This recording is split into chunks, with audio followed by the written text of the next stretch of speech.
Welcome back. This is News Extra. Now, as you can clearly see, we're currently in an empty market stall in the middle of Norwich Market. I could explain why we're here, but you know what, I'll let my guests do that instead. I'm joined by Barry Allard, who's the founder of the social enterprise Leap and The Feed, and Georgina Finn, who's their marketing officer as well. Hi there, how are you? Hi, we're good, thank you. Well, Georgina, you can probably explain far better than I can why we're here, why we're sitting in an empty market stall.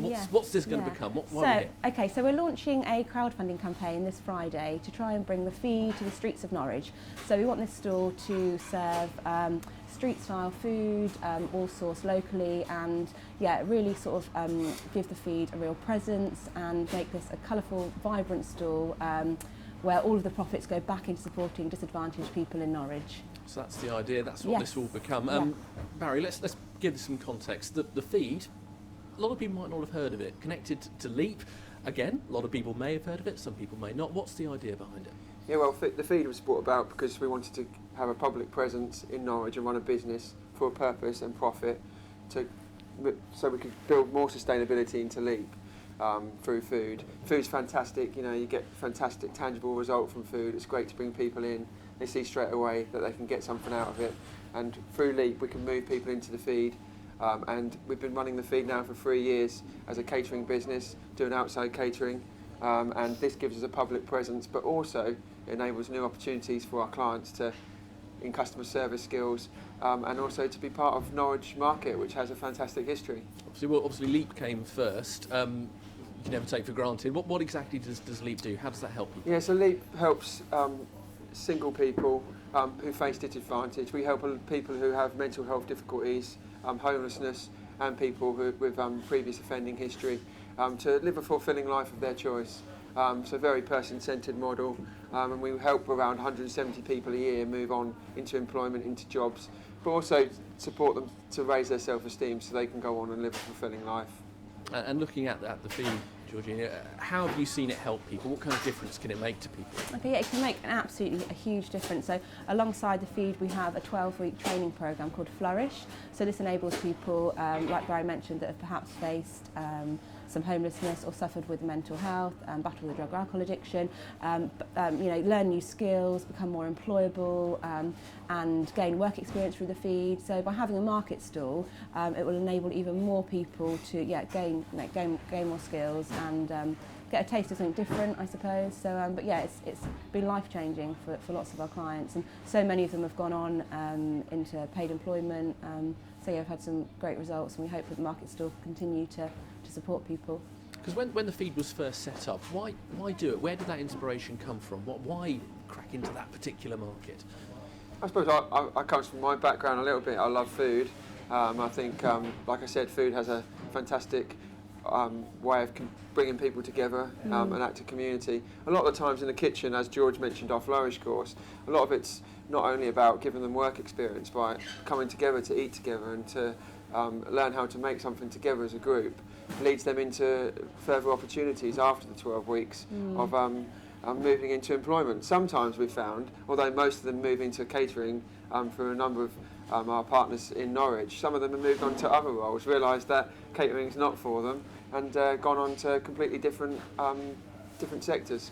Because what change have you seen in people sometimes if they start the course and they might not be in the best place? How can the turnaround come in those 12 weeks or so?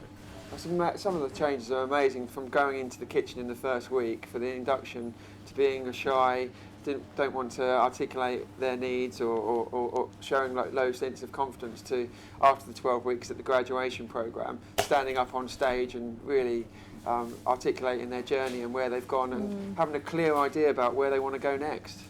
And when it comes to actually getting this off the ground, the crowdfunding, why is that so key to make this work? Okay, so we're hoping to raise £20,000 to help with the setup of the stall, and we really need sort of the local people of Norwich to get behind us and support this. And it's really about the message going out there is that all of this money is being reinvested back into people, so all of the profits will go back into supporting more people through Leap.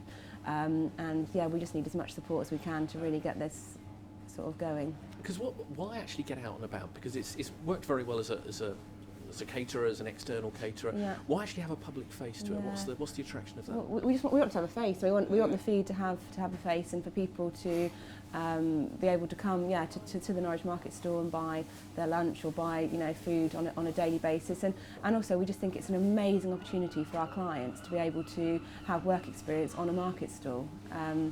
So yeah. Unique set of skills. You've got to be confident, I suppose, to actually go out and do that. Yeah. So actually turning this round at the moment, you look around, it's a shell, it's an empty shell. Yeah. This. It definitely How is. much time and effort will it take to actually make this what you want it to be? Well, we hope to launch it on the 3rd of March, so we've got some work to do. As you can see, the empty shell now. Luckily we've got some fantastic partners who are going to help us come together to make this into a vibrant area where we're going to have a seating as well as food, so we can, like I said, build that community up. So it's going to take us a month and a half, and you'll be able to come to the store and eat some good food in that after that time. And now there's one gentleman I did want to speak to you about who I know you've spoken about before, a chap who actually at one point was sleeping rough in the market. Yeah. How is he involved? Because it sounds like a phenomenal turnaround for somebody. Yeah.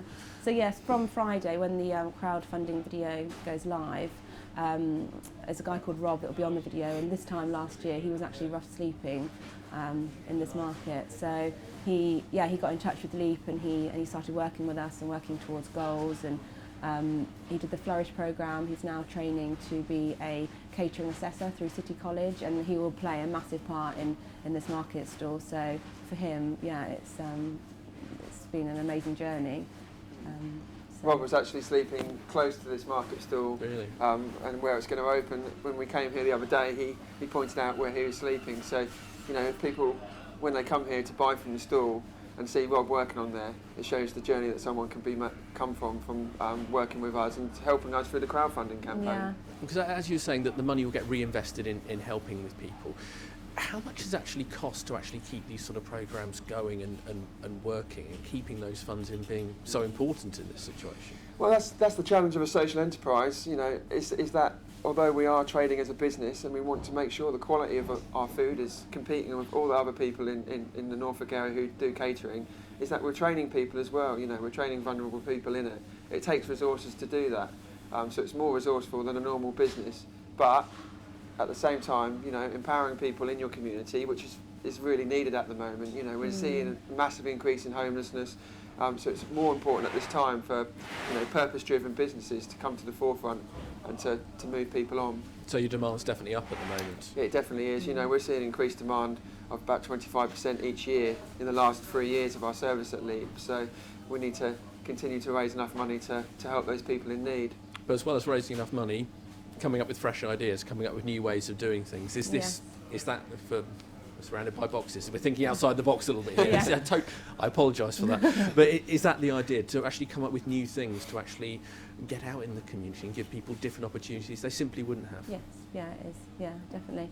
And like I've mentioned, giving people the opportunity to work on a market stall and to be involved in, even like sort of planning the kind of food that we're going to serve. There's been lots of food styling kind of sessions in the kitchen recently, and looking at the different foods. And so it's a real, the guys get a real experience and learn so much from this. So, And actually getting people in the kitchen planning it, I guess they're enjoying that, to actually think these are things we're coming up with that are going out to the general public in just a few weeks' time. Yeah, one of the things that chefs doing in the kitchen is like looking at doing some workshops on what do you want to sell on the market stall, what ingredients do you want to, what sort of research do you need to do to find out what the customer needs. So they're excited, they're really excited by that. Okay, well, this will be going live, the crowdfunding, at the end of the week, and on Friday, and hopefully seeing here by March. Brilliant. Thank you very much Thank indeed. you. That is all Thank the time we have for tonight. As ever, you can join the conversation on Twitter. We are at Mustard TV. The usual hashtag is News Extra. Tomorrow night at the same time, we're going to be joined by the leader of Norfolk County Council, Cliff Jordan, looking ahead to the challenges they're facing when it comes to setting their budgets for the rest of this year. Same time tomorrow. Until then, my thanks to my guests for joining us, and to you for watching. Have a very good night.